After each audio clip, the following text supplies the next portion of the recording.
কি দেখছেন? লোভনীয় লাগছে তো? এটা কিন্তু দারুণ। একদম ছোট মাছের, পেটে ডিম ভর্তি। এটা হচ্ছে পুঁটি মাছ, এর টক ঝাল। আমি Mamata. Let's food of with মমতাতে আমার সমস্ত শুভাকাঙ্ক্ষী বন্ধুদের জানাই স্বাগত। দেখুন, এই পুঁটি মাছটার রেসিপি করার জন্য এগুলো একদম বীজ ভর্তি পুঁটি মাছ। আমার ছেলে নিয়ে কেমন নাড়াঘাটা করছে দেখুন। গলার অবস্থা 1 মাস ধরে খুব খারাপ বলে আমি কোনো ভিডিও পোস্ট করতে পারিনি, তার জন্য দুঃখিত।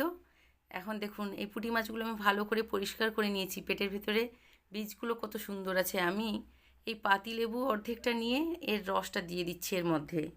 এভাবে আমি ম্যারিনেট করব। দেখুন, অল্প পরিমাণ লবণও ছড়িয়ে দিচ্ছি, আর এর মধ্যে দেব অল্প পরিমাণ হলুদের গুঁড়ো। এটা দিয়ে আমি এটাকে ভালো করে ম্যারিনেট করে নিচ্ছি, নিয়ে কিছু সময়ের জন্য রেখে দেব। আমার গলা ভালো হওয়ার অপেক্ষায় থাকলে আর ভিডিও দেখা হবে না আপনাদের, তাই এই অবস্থাতেই ভিডিও করছি। একটা ফ্রাইং প্যান বসিয়ে কিছুটা সরষের তেল দিয়ে দিয়েছি। এরপরে দেখুন, এই মাছগুলোকে একটা একটা করে আমি ভালো করে দিয়ে দেব, দিয়ে এটাকে ফ্রাই করে নেব। এটা ডিপ ফ্রাই করব না, আমি এটাকে হালকা ফ্রাই করব। এই মাছগুলো একটু ছোট বলে অনেকে খেতে চান না, কিন্তু এটা দারুণ সুস্বাদু এই মাছটা খেতে। আর এটাকে একটু ভালো খেতে হলে তো একটু কষ্ট করতে হবে। ভালো করে এটাকে বেছে পরিষ্কার করে এভাবে রান্না করলে এটা খেতে দারুণ লাগে। এইভাবে আমি উল্টে পাল্টে 2 পিঠ ফ্রাই করে নেব হালকা করে। করে দেখুন, এটাকে হয়ে গেছে। এখন আমি এগুলোকে তুলে নিচ্ছি। এইভাবে আমি সমস্ত পুঁটি মাছগুলোকে ফ্রাই করে নেব। এই রান্নার পুরো স্টেপগুলো আপনারা দেখুন, আর এইভাবে আপনারা যদি বাড়িতে রান্না করেন দেখবেন দারুণ লাগবে খেতে। আপনাদের মন চাইবে এইটা বারবার করে খাই। আর একটা কথা বলি, এই পুঁটি মাছকে যদি একটু ডিপ ফ্রাই করে নেওয়া যায়, এটা গরম ভাতের সঙ্গেও দারুণ লাগে। এইভাবে এক এক করে আমি সব মাছগুলোকে ফ্রাই করে তুলে নিলাম। মাছ ভাজা তেলের সঙ্গে আমি আরও অল্প পরিমাণে একটু সরষের তেল দিয়ে দিলাম। একটা গোটা পেঁয়াজ কুচিয়ে রেখেছিলাম, সেটা দিয়ে দিলাম। আর দুটো তেজপাতাও দিয়ে দিলাম। দিয়ে পেঁয়াজটাকে ভালো করে আমি নাড়িয়ে চাড়িয়ে ব্রাউন কালার নিয়ে আসবো। এই সময় কিন্তু আমি স্বাদ মতো লবণ দিয়েছি, সেটা স্কিপ হয়ে গেছে, আপনারা প্লিজ দিয়ে দেবেন। আর কিছুটা কাশ্মীরি রেড চিলি পাউডার দিয়ে দিলাম রান্নার কালারটা ভালো আসার জন্য। এখানে আমি আদা রসুন পেস্ট করে রেখেছি, সেই পেস্টটা 1 চামচ দিয়ে দিলাম। দিয়ে এটা ভালো করে নাড়িয়ে চাড়িয়ে কষিয়ে নেব। নেওয়ার পর এর মধ্যে আমি অল্প পরিমাণ হলুদের গুঁড়ো, কিছুটা লাল লঙ্কার গুঁড়ো, এটা ঝাল আছে, দিয়ে দিলাম। অল্প একটু আমি এর মধ্যে কাঁচা জিরের গুঁড়ো দিয়ে দিচ্ছি। দেখুন, দিয়ে এটাকে ভালো করে কষিয়ে নেব। আর যাতে মশলাটা না পুড়ে যায়, ওপর থেকে কিছুটা গরম জল দিয়ে দিলাম। এই মশলাটা খুব ভালো করে কষানো হয়ে গেছে। দেখুন, এখন এর মধ্যে আমি পুঁটি মাছগুলো যে ভেজে রেখেছিলাম সেগুলো ছেড়ে দিচ্ছি।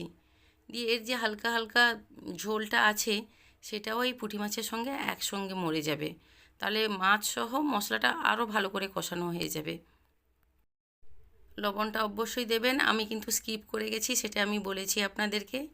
দেখুন, এটা হয়ে গেছে।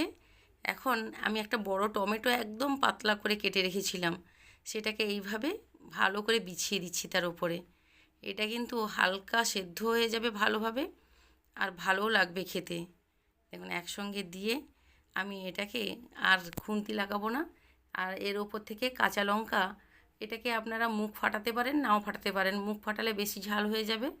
দিয়ে আমি ওপর থেকে ফোটানো গরম জল দিয়ে দিচ্ছি। দিয়ে এটাকে আলতোভাবে আমি একটু নাড়িয়ে চাড়িয়ে নিয়ে এটাকে আমি ঢাকা দিয়ে রেখে দেব। এটা মিডিয়াম ফ্লেমে হয়ে যাবে। বেশি সময় লাগবে না, 5 মিনিট, 5 মিনিটেই হয়ে যাবে। আমি 4 মিনিট পর ঢাকাটা খুলে নিয়েছি। দেখুন, হালকা একটু ঝোল আছে। এখন আমি ধনেপাতা কুচিগুলো এর উপর থেকে দিয়ে দেবো, কারণ আগে থেকে দিলে ধনেপাতার ফ্লেভারটা থাকে না। ধনেপাতা দিয়ে আমি ঢাকা দিয়ে গ্যাসটাকে অফ করে দেবো, এটা রেস্টে থাকবে। এটা কেমন হয়েছে আপনাদেরকে দেখাই, চলুন।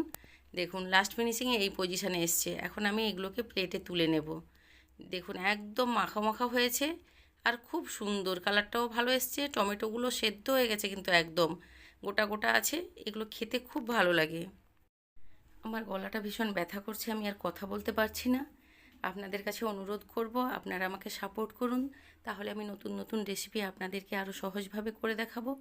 আপনাদের মূল্যবান সময় নষ্ট করে আমার এই ভিডিওটি দেখার জন্য আপনাদের সবাইকে জানাই অসংখ্য ধন্যবাদ।